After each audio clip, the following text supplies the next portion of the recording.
জংলার হরিণী শিকারীর হাতে বন্দী হয়ে পড়ে আছে সুতার জাল, মোড়া সুতার জালের মধ্যে।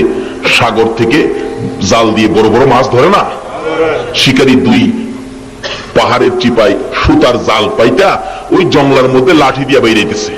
লাঠির বাড়ির আওয়াজ শুনে হরিণ তো একটা দুই পাহাড়ের মাঝখান দিয়া দৌড় দিয়ে গিয়া সুতার জালে আটকিছে। যত নড়াচুরি করে ততই জাল পেছায়। শিকারী দূর থেকে খুশি মুস্কি মুস্কি হাসে, রে হরিণী আর দৌড়াদৌড়ি করিস না, নড়াচুরি করিস না, বন্দী হয়ে গেছো। ভালো করে পেঁচাইয়া শিকারী শেষরাইয়া কিতাব লেখে।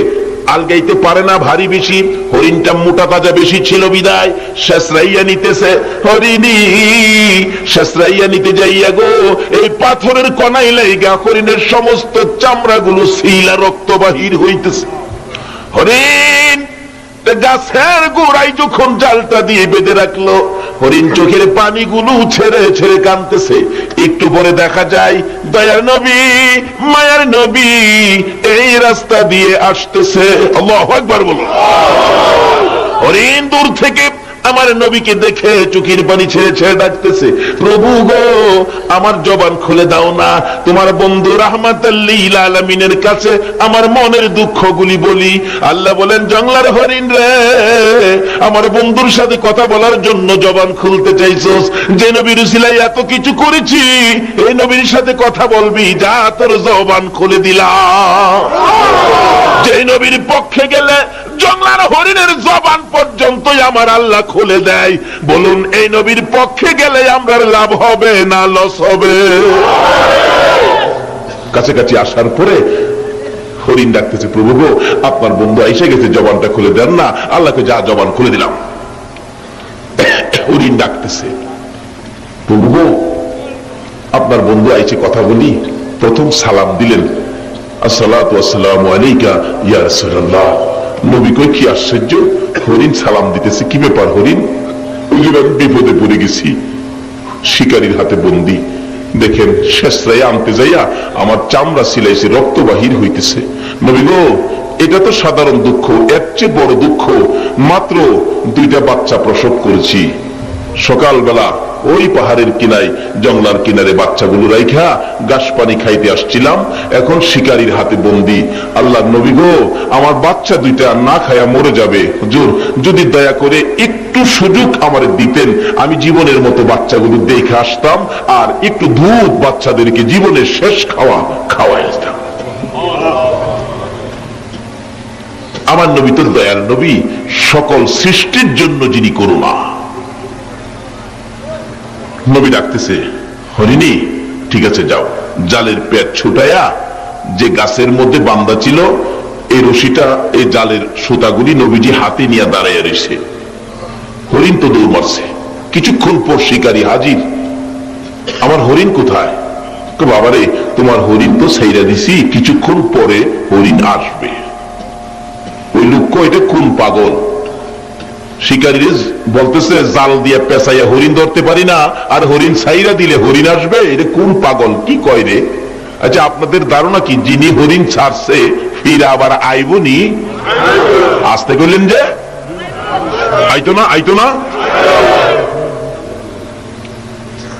হরিণ দৌড়ে গেছে, যা দেখে বাচ্চাগুলি সারাদিন না খাইয়া থাকতে থাকতে একবারে ছোট বাচ্চা দুর্বল হয়ে পড়ছে। বাচ্চা 2টার সামনে গিয়ে দাঁড়াইছে, চোখের পানিগুলি হরিণীর পড়তেছে। বাচ্চা জিগায়, মা এত দেরি করলা যে? তোমার শরীরে রক্ত দেখা যায় কেন? কে মারছে তোমাকে? কোন জায়গায় বিপদে পড়ছো? মা হরিণী কান্দে। ও বাচ্চারা শোনো, প্রশ্নের পর প্রশ্ন করো না, সময় নষ্ট করো না। শিকারীর হাতে বন্দী হয়েছি, দুধ খাবি নি রে? জীবনের শেষ দুধ আমার কাছ থেকে খেয়ে দে, মা বলে ডাক দিবি নি রে? জীবনের শেষবারের মতো মা বলে ডাক দিয়ে দে। বাচ্চা দুটো জিজ্ঞেস করে কারণ কি? রে বাচ্চারা কারণ জিজ্ঞেস না, তোদের মায়াই রে একটু দুধ খাওয়ানোর জন্য রাহমাতাল লিল আলামিনের হাতে রশি লাগাইছি। বাচ্চা 2টাও আমার নবীরে চিনে, বলুন হরিণের বাচ্চাও নবীরে চিনে কিনা?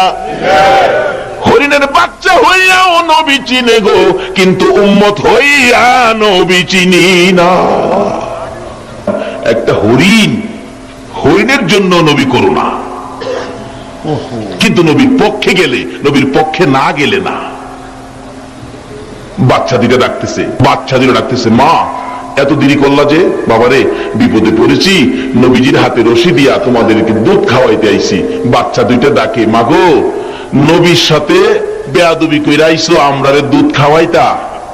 মা না খাইয়া জীবন দিমু, তোমার দুধ খাইতাম না। বাচ্চা হরিণ চিনে, কিন্তু আমরা উম্মতের মধ্যে চিনে না।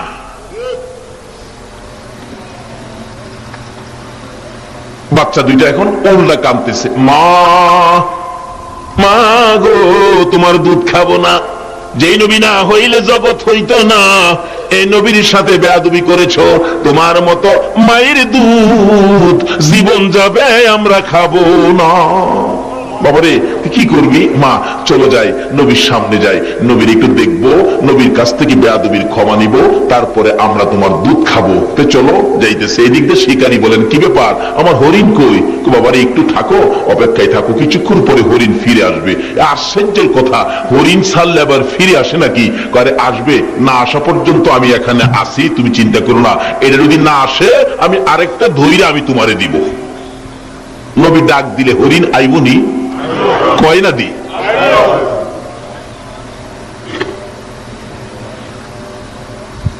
আচ্ছা দেখি, কিছুক্ষণ পর দেখা যায় আগে আগে মা হরিণীটা, পিছনে দুইটা বাচ্চা আসতেছে। রাসূল বলেন, বাবারে চিন্তা করো না, ওই যে তোমার হরিণ আসতেছে। শিকারী তাকায় দেখে হরিণ গিয়েছিল একটা, আসতেছে কয়টা? বাচ্চা দুইটা একটু যখন কাছাকাছি এসে গেছে, আমার নবীর সুন্দর চেহারা যখন দেখা যাইতেছে, বাচ্চাগুলো মার আগে আগে যায়।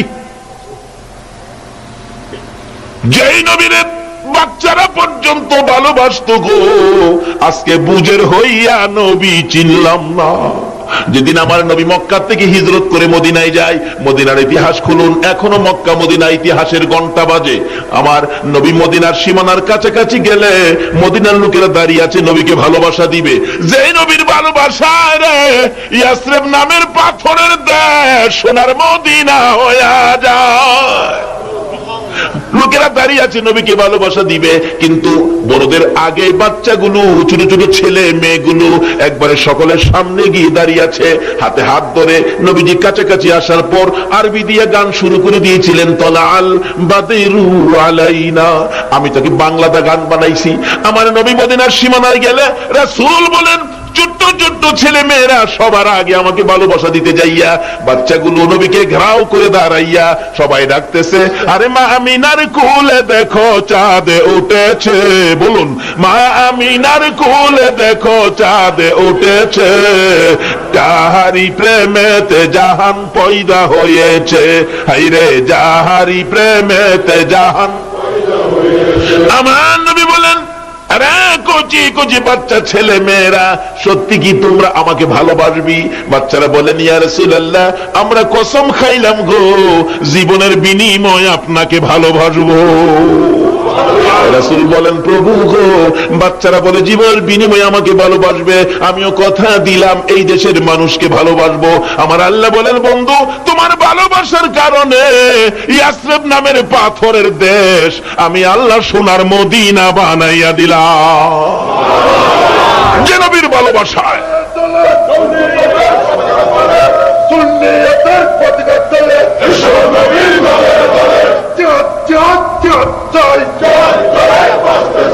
আসুন আগে বাড়ি।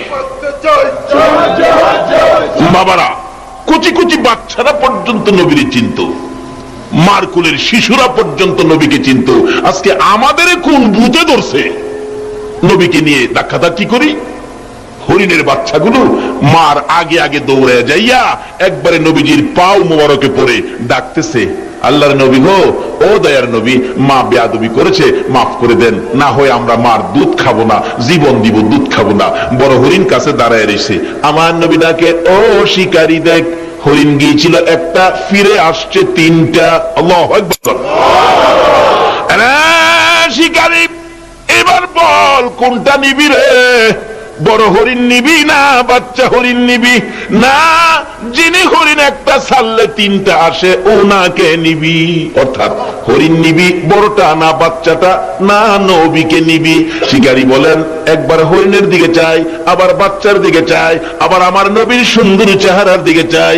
অবশেষে ডাক মারলেন, যেই নবী একটা হরিণ ছাড়লে তিনটা ফিরে আসে রে, আমি আর হরিণ নিব না, আমি সেই নবী নিয়ে নিলাম।